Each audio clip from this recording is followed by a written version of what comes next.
Hey y'all, I'm making gumbo. I am heating up some bacon fat that a good country woman, I guess, has in her kitchen all the time. And then I'm gonna add some self-rising flour to it. And I'm gonna cook the roux for about 20 to 30 minutes, making sure it comes to a good caramel brown color. Now I added some more butter to it because I don't think I had enough bacon fat because I haven't been fixing as much bacon lately. And I actually ran out, so I need to work on getting me some more. So I might actually need to add me some more butter. You have to be careful with the butter because of course butter will burn a little bit easier than the bacon fat, and you don't want to cook it too fast or too hot because you want your roux to take on a color gradually.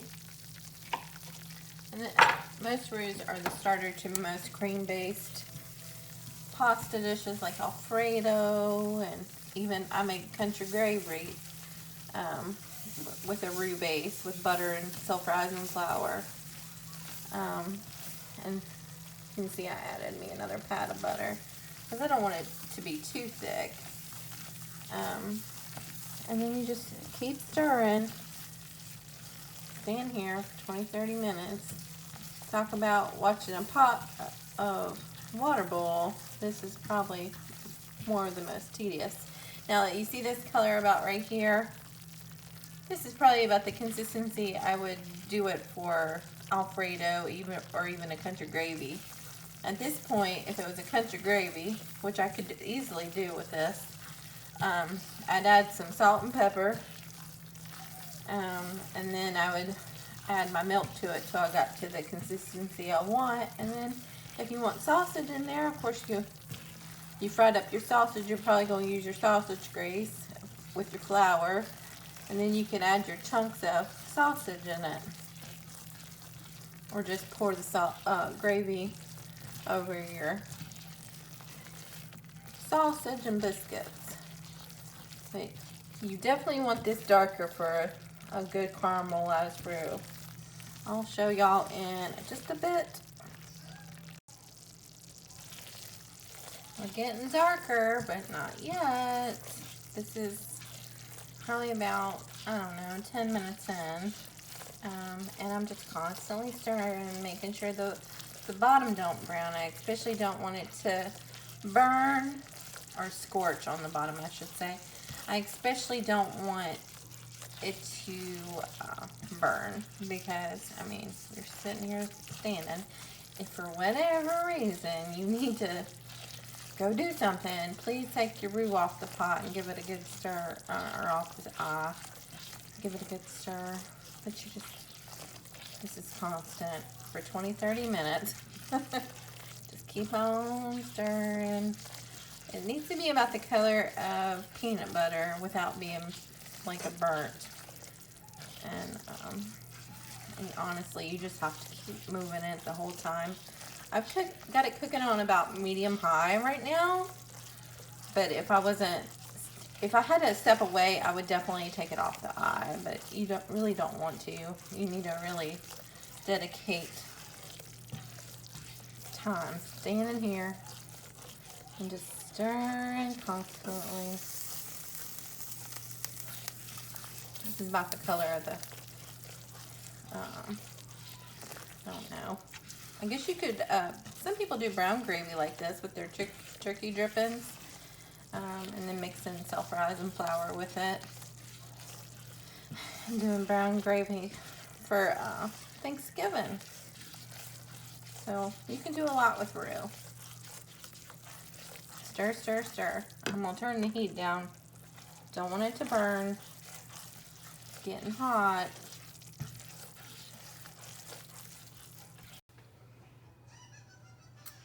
Alright, I think this is about the color where I want my roux. It got a little hot. I mean, it's okay if you're going to stand. And I cooked it pretty quickly. But if you're standing here constantly stirring, you're going to know when it's ready. Just don't walk away from it. It's about the color of peanut butter. I don't know if you can tell, but I'll show you compared to some flour. So yeah, it's about the color of peanut butter. And I'm going to take it off the heat and move on to my next step. Okay, so last night I wanted to add some chicken thighs to my my gumbo. I mean, you can add anything you want to. So I've got my chicken thighs. I threw my chicken thighs in last night with some beef bone broth. There's bay leaves in here, and there's fresh thyme. I also put some Cajun seasoning and some Creole seasoning. I used this last night, but I found some more seasoning. Let's see, what was the other thing I added? Oh, I added some garlic powder as well, and I'm not sure what else. But I let that cook overnight. It's all nice and tender. It smells, oh, it smells so good, so mouth-watering. I'm gonna add this to our gumbo and all the juices and all the things.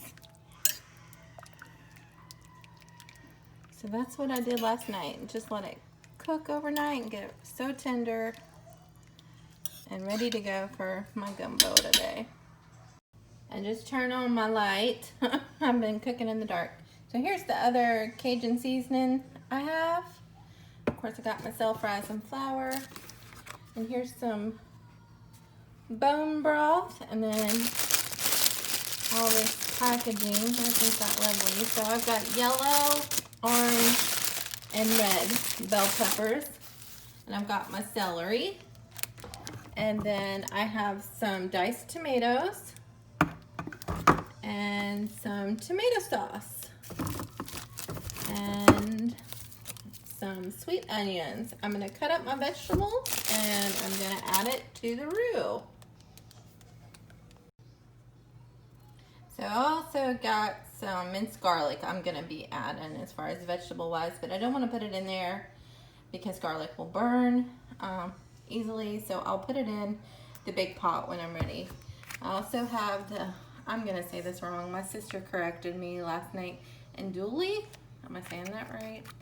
It's a spicy smoked sausage, and then we also have lump crab meat to add, and then we got some whole beef hams, and then I got some scallops and some shrimp, which I'm gonna let these thaw. I'm putting these back in the fridge until I'm ready. I'm gonna let these thaw, and I'm gonna peel and devein these. I totally forgot about my okra. Classically, people put okra in as a thickening agent. They get, it thickens up the soup. You definitely want to make sure you cook them correctly, and so they're not slimy in the soup. Some people don't like to add them, but I do. Some people like to also use, I believe it's called filet powder. I could be pronouncing that wrong, as a thickening agent. It also has a, I guess, a taste to it. I've never had it. I've never had traditional gumbo. I've recently started making myself, and I really enjoy it. All right, here is my trio of veggies all chopped up. I probably should have done this step first before starting my roux. Now I gotta heat up my roux again. I had set it off to the side, and I used probably 5 of those bell peppers. I didn't use all of them, and probably six celery stalks, and then like 5 of those small sweet onions. I used all of those. And the okra, I will show y'all later how I will cook that down. I'll cook it separately towards the end, and then I'll be back. All right, I don't have a food processor, but you can totally use one.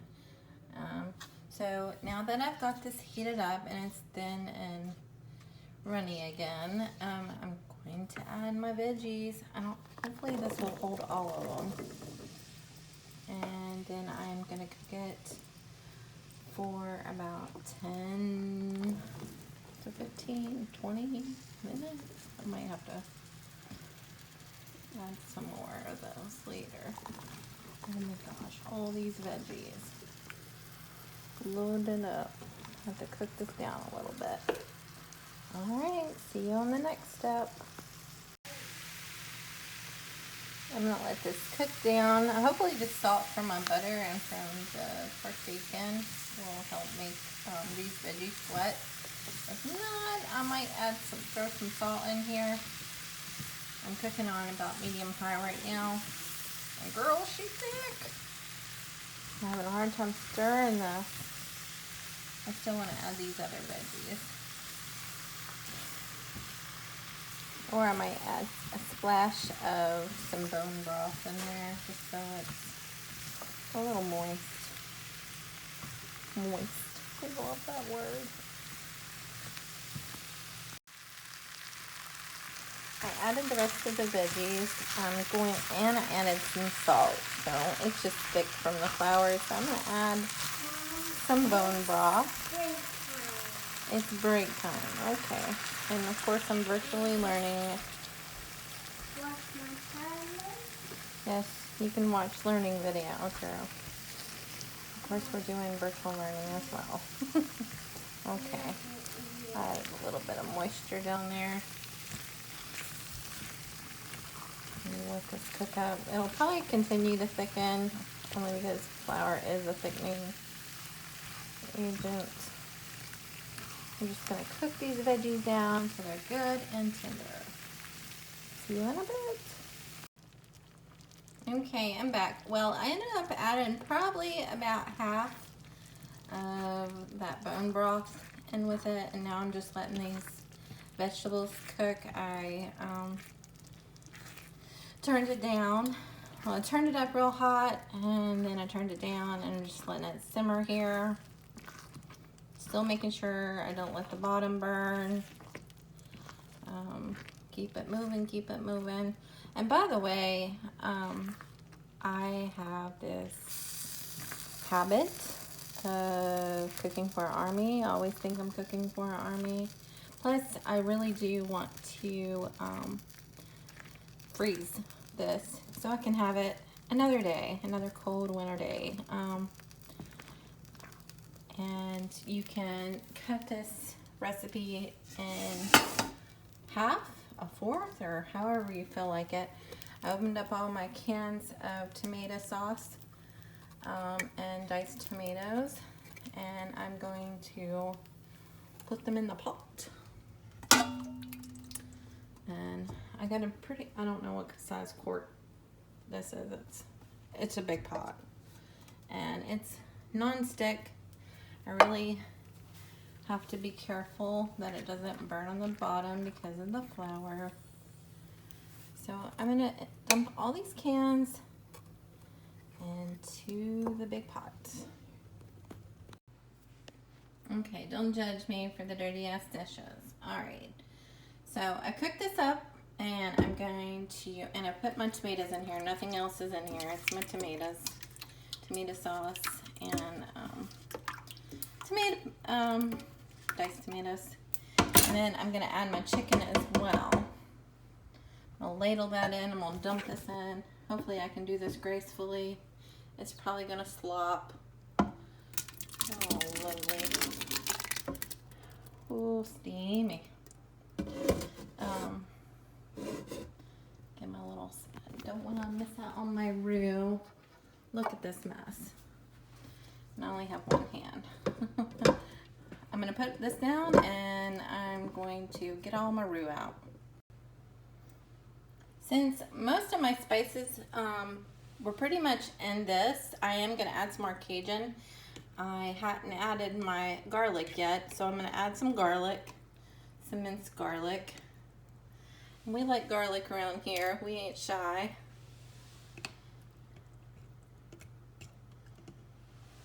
That looks about like it.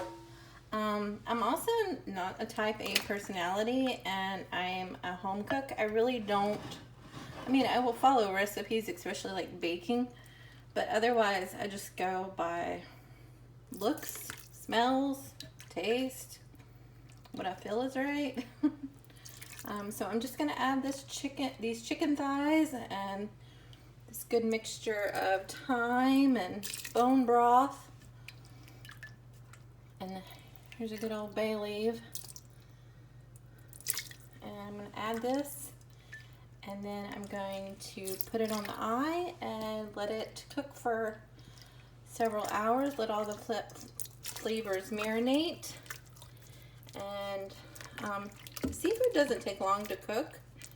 Oh gosh, this smells, oh God, it smells so good already, and it's not even nowhere near done cooking. It's smelling so good. So I'm gonna add this and then add some Cajun seasoning. So how much ever I want. I also bought some Louisiana hot sauce and Frank's red hot sauce. I'm gonna give them a taste and see which one I want to add. Or if you don't have people that like it too spicy, you can always like add your hot sauce to your own individual bowl. I don't know why I'm making this because I hate the way I sound, but I thought I'd share my gumbo,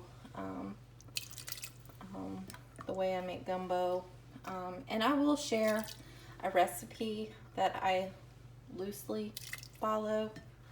And of course, gumbo is pretty much like a good pot of everything. All right, see you in the next step.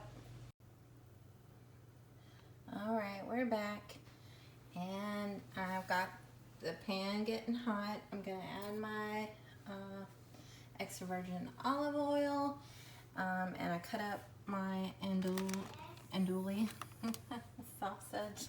I did add some Cajun Lovers Flavor God seasoning to the pot of gumbo, and I added a little bit of Worcestershire sauce. Worcestershire.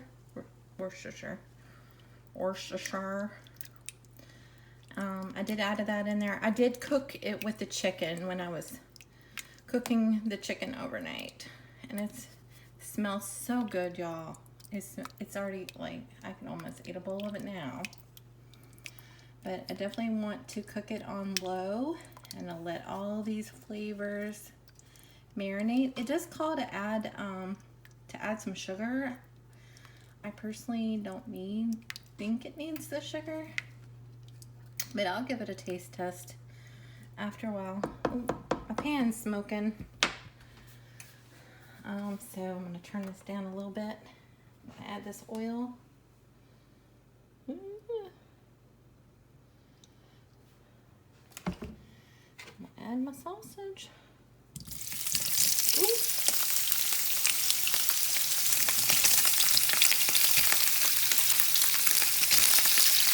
I'm gonna cook this up and then I'm gonna put it in the pot. And I'll see you back later. Alright, here's my andouille all fried up. I'm just gonna dump it in there, oil and all. It's got that oil's gonna have that flavor from the sausage. Let it all go in there. And then give it a good old stir. I need to get me a spoon holder. That's been my method. I need to get me one. I wish I would have had more andouille sausage, but I don't. But I got all that seafood just to add, so I might only add one bag of shrimp because this pot gets pretty full. Like I said, I don't know how to cook a little bit of anything. So there's my bay leaf peeking through. So now this just simmers for a good hour. All right, see y'all back. Alright, my gumbo is looking pretty good, smelling pretty good. It's been cooking for about an hour and a half, or simmering for about an hour and a half on low. I think I'm going to go ahead and put in the okra. I'm going to fry it up in some olive oil. It calls to cook in distilled white vinegar. I have apple cider vinegar that I might cook it in. And it says to cook it in more bacon grease, but I think I might use some olive oil. And then washing off this okra.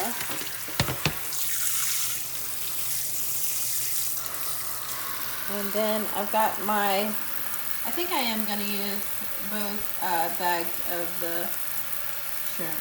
I'm letting them thaw. They're still a little frozen. And then I have the scallops in here. They're pretty soft. I'm going to go through the shrimp and peel them when they finish thawing. I'm going to dry these off and fry them up. Alright, I've got my okra chopped up. I wanted to show you the knife. So it's slimy. I don't know if you can see that. Yeah, I don't want to say what it looks like, but it kind of like reminds me of aloe vera in a way. I don't know if it's coming from the seeds, these little white seeds that's in the okra. It's kind of gross. But anyway, I don't know if that's why you put the vinegar in it. Maybe it helps with the sliminess. I think that's why some people don't like the okra in their gumbo, is because of the sliminess it can create. But that's why I'm going to go ahead and put it in now, because so it can cook, so it won't be slimy. It'll cook down. But I'm heating up a pan. I wish I had more bacon grease, but I don't. It's heating up now. I'm gonna throw some olive oil in it and get this okra fried up. And I guess put this apple cider vinegar in there. Maybe that's why they call for sugar, because of the acid. I mean, from tomatoes. I guess to cut down on the acidity. That's the only reason why I can think. I haven't tasted it yet, but oh my god, it smells so good. It's so steamy. So yummy. Smelling so good. And I still gotta add these and my seafood and a lump crab meat. Alright, it's smoking, so it's ready. I don't know why, but I read that you're supposed to heat the pan before you add olive oil. Yes, I know that's a lot of olive oil, but there's not much fat in there. So we're getting our fat from our olive oil. Oh, it's so slimy.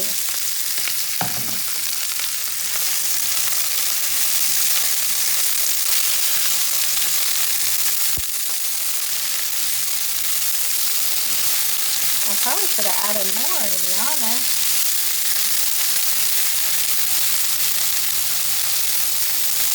I'm going to fry this up, and then I'm going to add it. Add a splash or so of this vinegar. Oh my god, I'm going to do my other hand, maybe.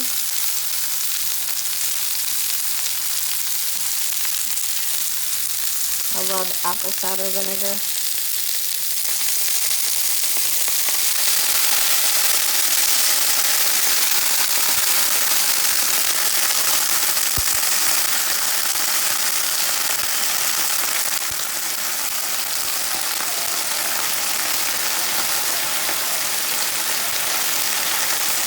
Alright, I'll be back in just a second. It's getting loud in here. Alright, so I noticed when I was cooking that I probably needed more oil, but I added butter instead. And I think just cooking it down helps with the sliminess. I hadn't done that before. Usually I had stuck, I think last time I made gumbo, I just bought the frozen kind and just added it to the pot. But I'm gonna, it's pretty well browned. In some areas it's popping. So I'm gonna add that to the pot. Turn off my hot eye.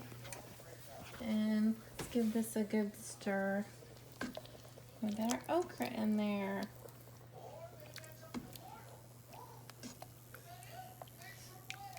Alright, I'll see y'all in the next step.